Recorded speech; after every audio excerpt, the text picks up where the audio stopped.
Oh, hey, good morning. Welcome to a Merry Monday here at Brownell. We have some great things to go over today. Come on in.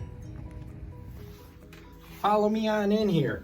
Oh, good morning there, Miss Pandolino. How are you? I'm good. Oh, great. Okay, we're going to come on down here, everyone. Oh, look who's in here. It's Miss Olson. Good morning. Good morning. Here we go. Come on in.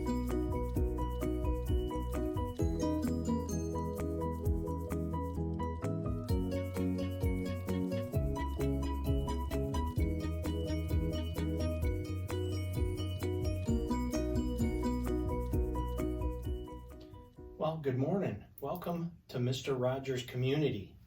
Today we have some things that we're going to discuss and go over that I'm sure can be helpful as we enter the next few weeks of our e-learning experience at Brownell Middle School.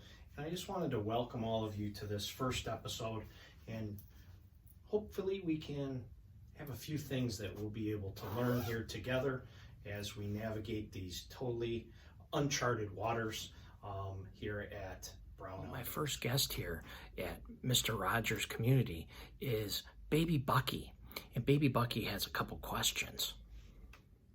Well, good morning, Baby Bucky. How are you today? Your first question, what do you got? Oh, that's an incredible question.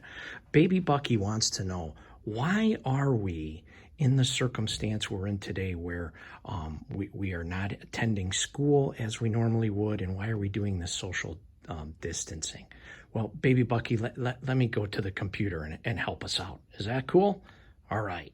So Baby Bucky, I'll head on up here to the computer and we'll see what we got. So behind me here, this is a simulator, and this is from the Washington Post. So the first thing I'm going to show is a simulation from the Washington Post. And this is a simulation if we were to do nothing and not have some physical distancing of one another.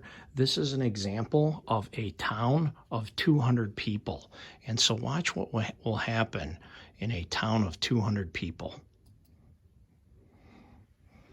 And again, all of the red, those are infected individuals that can transpire over a period of time with just 200 people.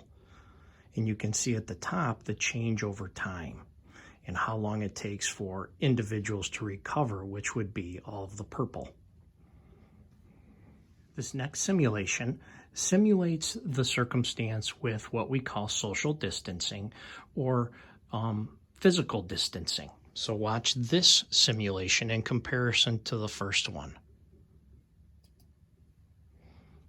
Again, any red dot is an infected or sick individual.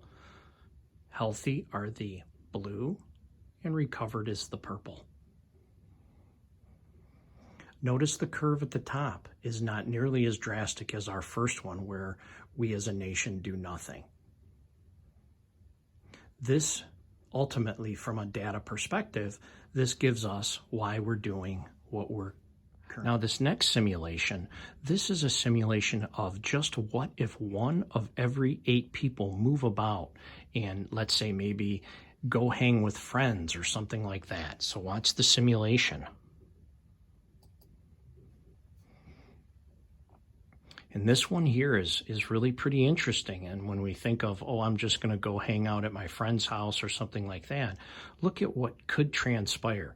And this is why when we say we need to remain within the proximity of our own homes and only leave when we are desperately needed for groceries or something, why that is important, because any movement can result in moving this virus to other areas of our community.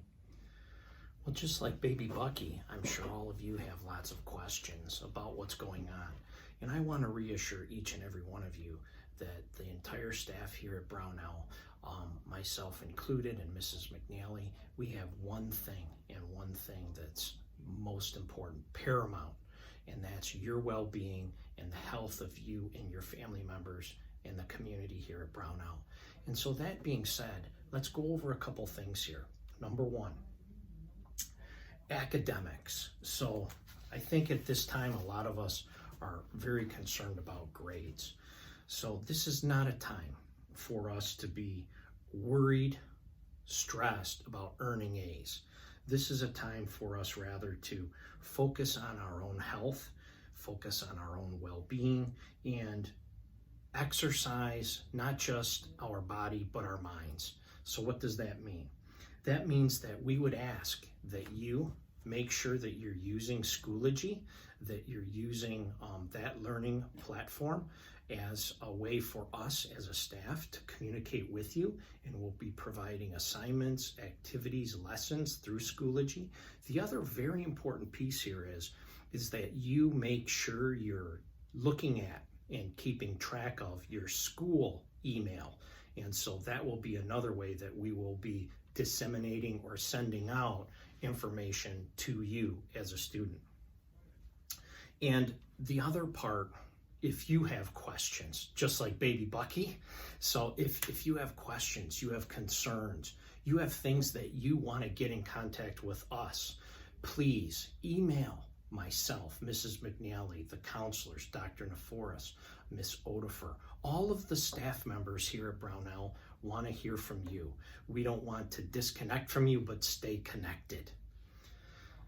The other part that I want to make sure that we are very clear with, ladies and gentlemen, students here at Brownell, is this is a time that myself, your parents, adults, and you, we've never dealt with this, and that's okay. Together, like our motto, together we will, we're going to get through this and we're going to be okay. That being said, it's a time today for you to lead. And what I mean by that is you need to promote, develop, prepare a routine or a schedule for yourself each and every day. You don't have that here at Brownell. You're not going to have bells at home. You're not going to have the changing of classes at home. So here's what I mean.